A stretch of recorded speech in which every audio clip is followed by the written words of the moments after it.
Bismillahirrahmanirrahim. Welcome to the Programming Fundamental course. I am Dr. Mudassir Raza. Today, our lecture is related to conditional statements, in particular, switch statement.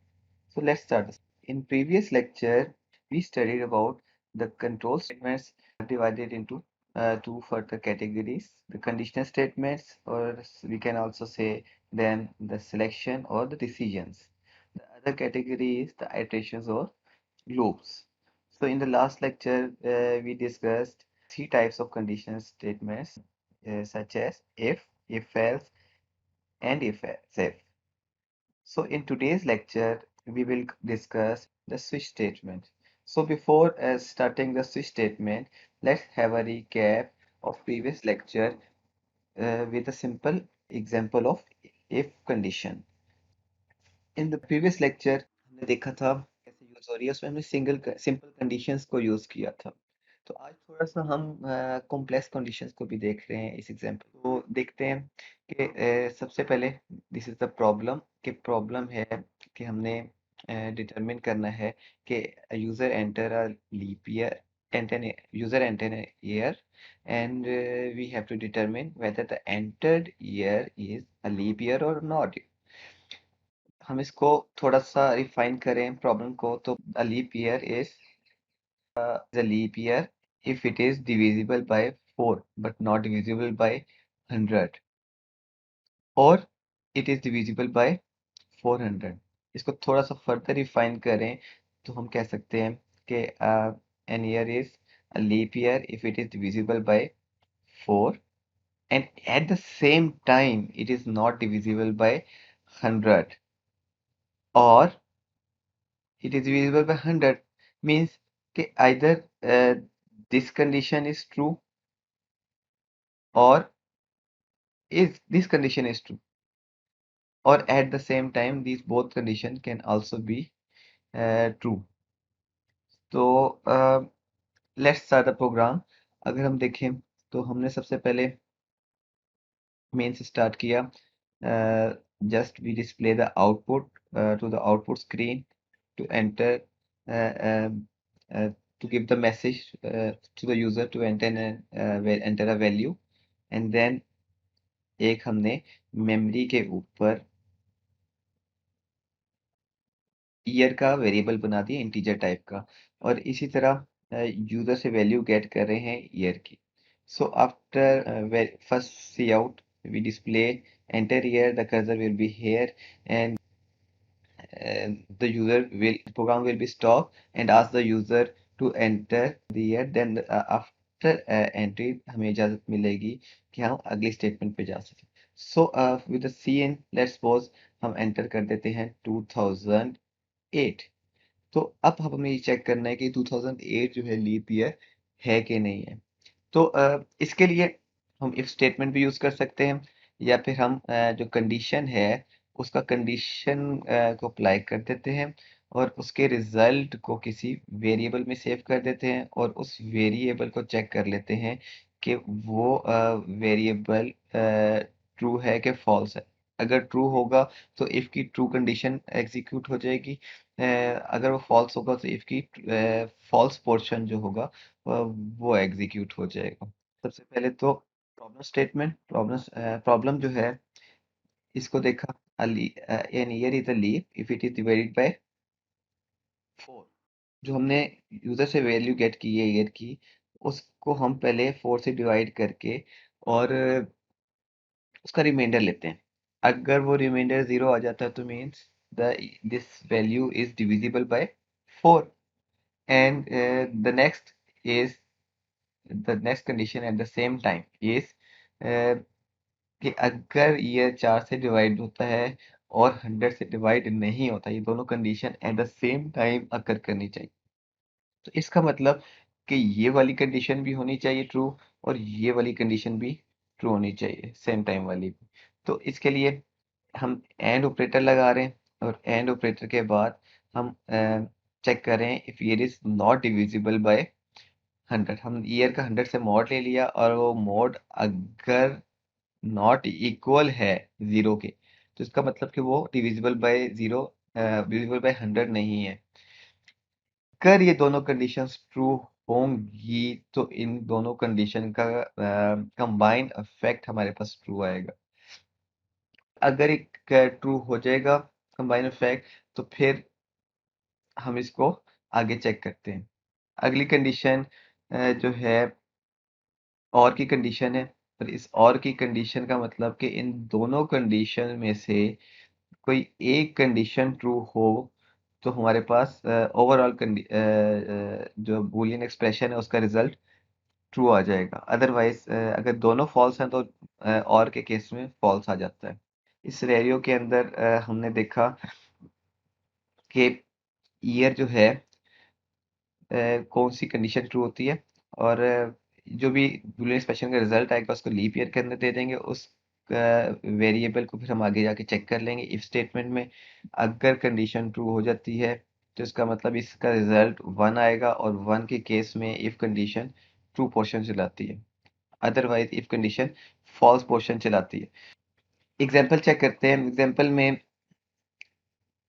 सबसे पहले output as it is आ गई, cursor हमारा यहाँ पे आ गया, user से value gate की scene year, तो यूजर ने 2018 एंटर करके एंटर किया। हम कर्सर हमारा नेक्स्ट लाइन पे आ गया, नेक्स्ट लाइन के ऊपर 2008 को हमने चेक करना है। अगली स्टेप पे ये हमारी क्वेश्चन स्टेटमेंट चल रही है। तो 2008 जो है डिवाइडेड बाय 4 अगर ज़ीरो है, इसका मतलब कि ये एक पोर्शन ट्रू हो जाएगा। और क्या 2008 डिविजिबल बाय 100 है? तो अगर डिविजिबल बाय 100 नहीं है तो इसका मतलब कि ये कंडीशन हमारे पास फॉल्स हो जाएगी। तो लेट्स चेक कि 2008 जो है 4 से तो डिवाइड हो रहा है, लेकिन 100 से डिवाइड नहीं हो रहा। तो ओवरऑल ये हमारे पास एक्सप्रेशन ट्रू हो रही है। और के केस में अब अगर हमारे पास एक ट्रू हो गई है तो हमें दूसरे को देखने की जरूरत नहीं है, क्योंकि और के केस में कोई एक ट्रू होने की जरूरत होती है। तो जैसे ये ट्रू हुई, हमने कहा कि ये ओवरऑल कंडीशन ट्रू हो गई, एक्सप्रेशन ट्रू हो गई।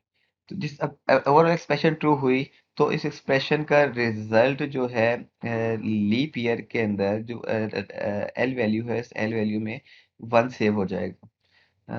1 सेव हो जाएगा। और जब 1 सेव हो रहा है तो ये 1 जो है आगे चले अगले स्टेप पे, तो इफ स्टेटमेंट चेक करिए कि अगर लीप ईयर वैल्यू 1 है तो इट मींस कि we have to display this statement which is year. Year इस वक्त 2008 है, एंड आगे as it is we have to display, तो it is leap year. So this is the example. Okay, these are further scenarios. If अगर हम 1900 को add करते हैं तो 1900 100 से तो डिवाइड हो रहा है, बट 4 से डिवाइड नहीं हो रहा था। ओके, 1900 जो है 4 से भी डिवाइड हो रहा है और 100 से भी डिवाइड हो रहा है, तो जिसकी वजह से ये कंडीशन फॉल्स हो रही है। और इसी तरह 1900 400 से डिवाइड नहीं हो रहा, इसकी वजह से ये कंडीशन भी फॉल्स हो रही है। तो it means 1900 is not a leap year. और हमने इन चीज़ों को देखना है।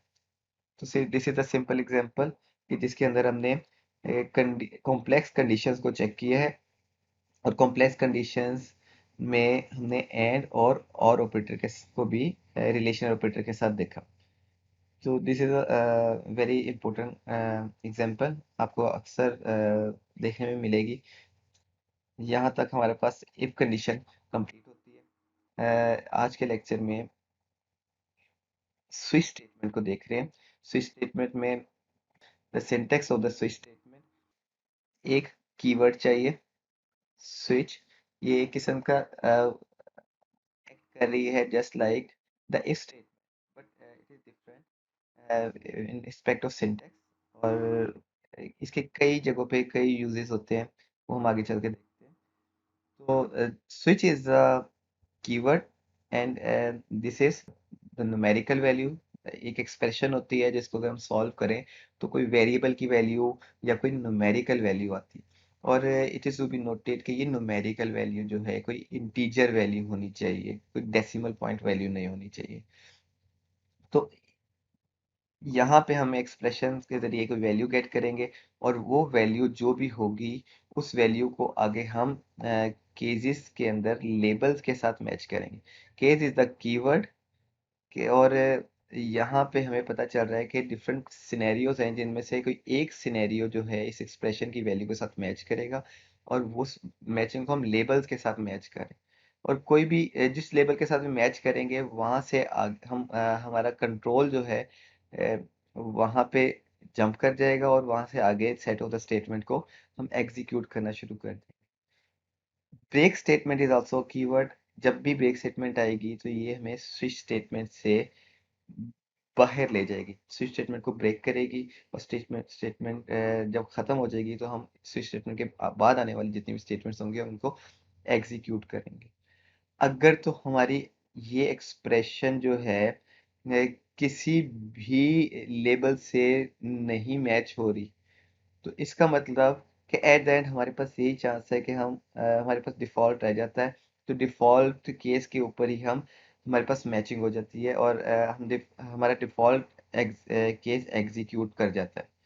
डिफ़ॉल्ट केस का मतलब ये है कि कोई लेबल मैच नहीं हो रहा, और जब कोई लेवल नहीं मैच हो रहा तो हम डिफ़ॉल्ट में एक मैसेज डिस्प्ले कर सकते हैं कि हमारे पास कोई भी लेबल मैच नहीं हुआ या हमारी चॉइस ठीक नहीं थी एक्सप्रेशन की वैल्यू की। दिस इज एन एक्सप्लेनेशन जो मैं आपको बता चुका हूँ कि switch is a keyword, expression कोई न्यूमेरिकल वैल्यू है, लेबल जो हैं कॉन्सोनेंट कैरेक्टर कॉन्सोनेंट होते हैं जिनके हम पर हम जो वजह से हम वो सेट स्टेटमेंट की तरफ अपने कंट्रोल को जंप करा सकते हैं। और डिफॉल्ट हमारे पास कि अगर all labels are not matched then the block of default statement will be executed. This is simple example. हम आगे फर्दर चल के और एग्जांपल्स को देखते हैं इसके बाद इन डिटेल। लेट्स सपोज के स्टेटस की वैल्यू हमारे पास जो है 2 आ जाती है, तो स्विच स्टेटमेंट हमें जंप करा देगी, पहले सर्च करेगी कि 2 वाला जो लेबल है वो कहाँ मैच हो रहा है, वो इस केस के साथ मैच हो रहा है। तो हम जंप करके इस केस के ऊपर आ जाएंगे और इस केस से रिलेटेड आगे जितनी भी हमारे पास स्टेटमेंट्स हैं हम उनको वन बाय वन एग्जीक्यूट करेंगे।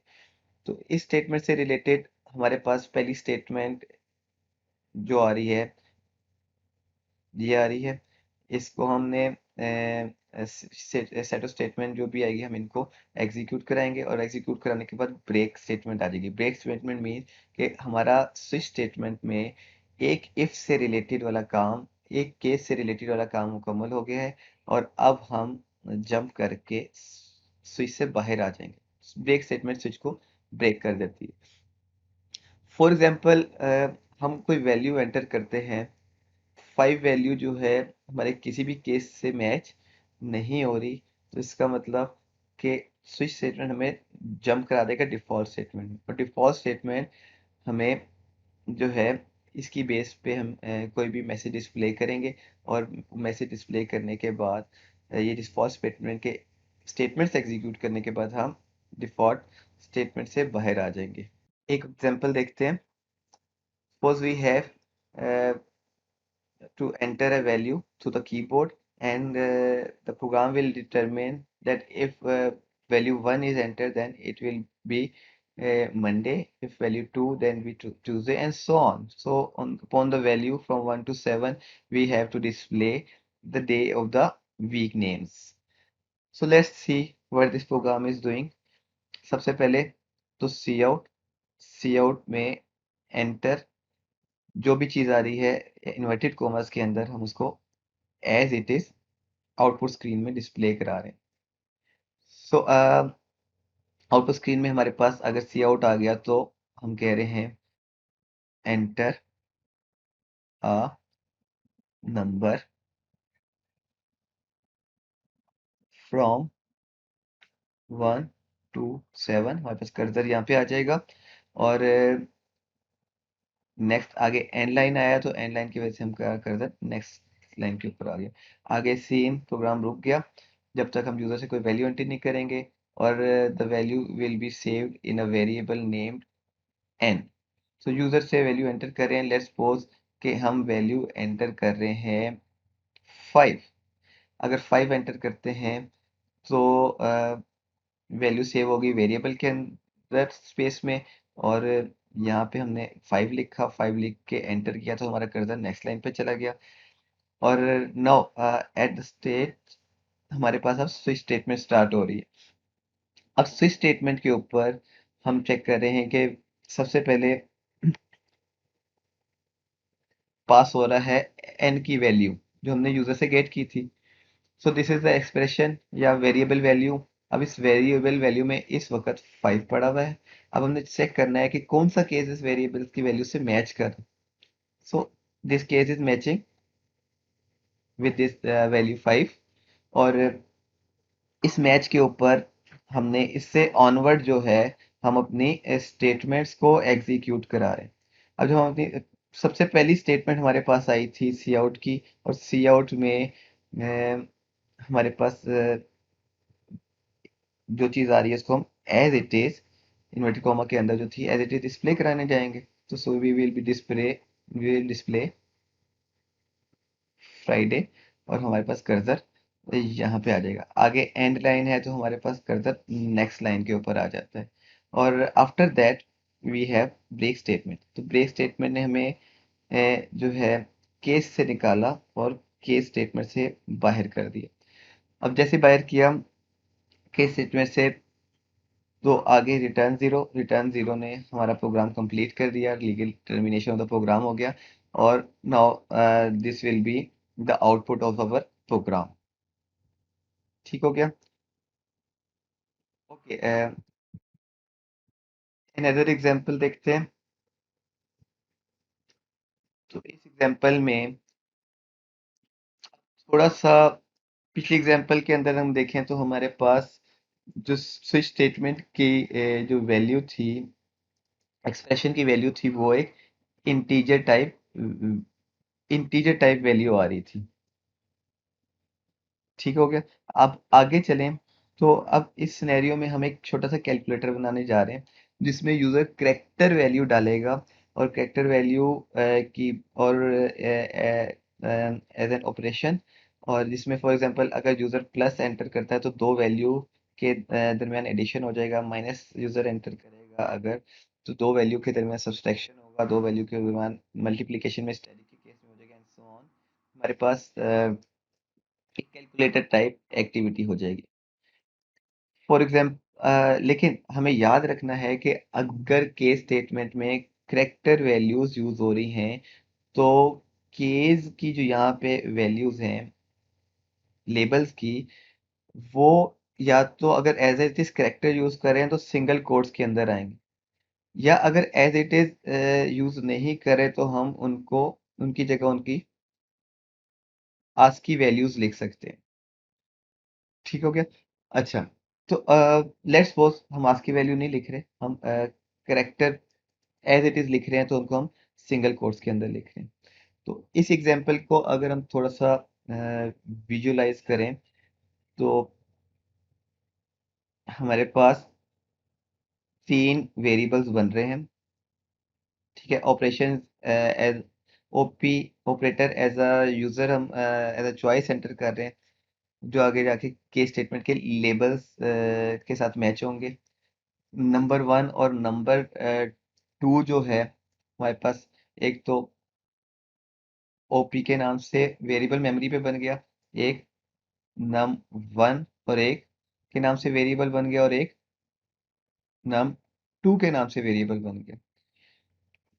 आउटपुट स्क्रीन पे आए तो आउटपुट स्क्रीन में ये चीज में as it is output screen पे डिस्प्ले हो जाएगी जो सी आउट के अंदर आ रही है, which is enter an operator plus minus multiply and divide, जो में एज इट इज आ गया। एंड लाइन मतलब हम नेक्स्ट लाइन के ऊपर आ गए, और सीन ने हमें रोक दिया कि जब तक यूजर्स कोई वैल्यू एंटर नहीं करता उस वक्त तक हम कोई आगे नहीं जा सकते। लेट्स सपोज यूजर ने ऑपरेटर एंटर किया है प्लस। ओके, प्लस एंटर कर दिया, और प्लस एंटर करने के बाद हमारे पास हमने प्लस यहाँ पे एंटर किया और नेक्स्ट कर्सर हमारा नेक्स्ट लाइन पे आ गया और आगे सी आउट आ रहा है जिसको हम एज इट इज लिख रहे हैं एंटर टू नंबर्स। सो हमने लिखा एंटर टू नंबर्स। ठीक है, एंड लाइन की वजह से हम नेक्स्ट लाइन के ऊपर आ गए और आगे अगेन हमारा प्रोग्राम रुक गया जब तक सीन से यूजर दो वैल्यूज एंटर नहीं कर देता। लेट्स सपोज यूजर एंटर करता है 10 और यूजर एंटर करता है 5। 10 जो है वो पहले वाले वेरिएबल के अंदर जाके सेव होगा, 5 दूसरे वेरिएबल में। सो नम वन में हमारे पास 10 सेव हो रहा है, नम टू में हमारे पास 5 सेव हो रहा है। तो इसी तरह जब हम आगे चलें तो स्विच के पास पहुंचे। स्विच के पास पहुंचने पे ये स्विच डिमांड कर रहा है कि मुझे वैल्यू दें जो ओपी के अंदर सेव है ताकि मैं उसकी बेस पे केसेस पे जंप कर सकूं। तो ओपी के अंदर इस वक्त प्लस वैल्यू का आस्की वैल्यू पड़ी है। तो प्लस की आस्की वैल्यू जो है जाके चेक होगी केस के लेबल जहाँ पे प्लस पड़ा हो। तो हम वहां पे जंप कर गए और उससे रिलेटेड हम स्टेटमेंट्स को एग्जीक्यूट करा रहे हैं। स्टेटमेंट एग्जीक्यूट हुई तो सबसे पहले सी आउट एज इट इज नम। हमने कहा नम के अंदर वैल्यू पड़ी हुई है नम वन में 10 और आगे प्लस एज इट इज आएगा। प्लस लिख दिया, नम टू के अंदर पड़ा हुआ है 5 और is equal to as it is है बिकॉज इन्वर्टेड कॉमा में है और नम वन और नम टू की वैल्यू इवेल्युएट होगी विच इज एडिशन। तो हमारे पास रिजल्ट 15 आ रहा है और कर्सर हमारा यहाँ आ गया और एंड एल का मतलब नेक्स्ट लाइन के ऊपर आ गया। ओके और जब नेक्स्ट लाइन पे हो गया ये हमारा इस स्टेटमेंट का काम मुकम्मल हो गया। हम अगली स्टेटमेंट पे आए तो हमारे पास ब्रेक है। ब्रेक का काम हमें स्विच से बाहर लेके जाना है जो हमने बाहर आ गए और एट द एंड रिटर्न 0 हमारा प्रोग्राम मुकम्मल हो गया। So this will be the output of our this program. In case अगर यूजर एंटर कर देता है केस लेबल्स के अंदर नहीं मौजूद है तो क्या होगा। फॉर एग्जांपल हमने ब्रेसेस एंटर किए थे as a sign operator as an operator sign के अंदर।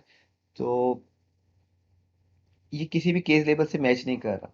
जब किसी से भी नहीं मैच कर रहा तो in this scenario default will be statement will B default case will be executed और इसकी जो अंदर जो स्टेटमेंट है इस वक्त हमें मेंशन कर रही है कि ऑपरेटर इज नॉट फाउंड। ठीक है, एंड नेक्स्ट कैंडल का मतलब हम नेक्स्ट लाइन पे आ गए। तो this is the working of the switch statement कि हमारे पास स्विच स्टेटमेंट कैसे काम कर रही है दो सिनेरियोज के अंदर। तो यहाँ पे एक एग्जांपल प्लस स्टेटमेंट। अब आगे चलें तो कुछ ऑब्जर्वेशन थी। ऑब्जर्वेशन जो मैं आपको पहले भी डिस्कस कर चुका हूँ कि switch expression must yield an integral value and always be enclosed in parenthesis. So हमें पैरेंथेसिस के अंदर वो वैल्यू जो है इस इंटीजर की वैल्यू सेव करनी है और ये वैल्यू कोई भी इंटीजर होगी। इट ऑल्सो बी नोटेड कि अगर हम करेक्टर डाटा टाइप भी यूज कर रहे हैं तो बैक एंड पे उसकी value as an ASCII save हो रही है और वो भी एक इंटीजर वैल्यू ही होती है। तो एक इंटीजर वैल्यू जिसको इन पैरेंथेसिस के अंदर सेव कर रहे हैं। Okay, the next important thing is the value in the case statement matches the value of the switch expression। ठीक है, जो स्विच एक्सप्रेशन के साथ जो मैचेस होंगे और the default case which is option can be used to perform the action when none of the specified cases matches the switch expression। the keyword break is optional। एक चीज important याद रखनी है कि ये जो ब्रेक का कीवर्ड है ये ऑप्शनल है। It is not necessary.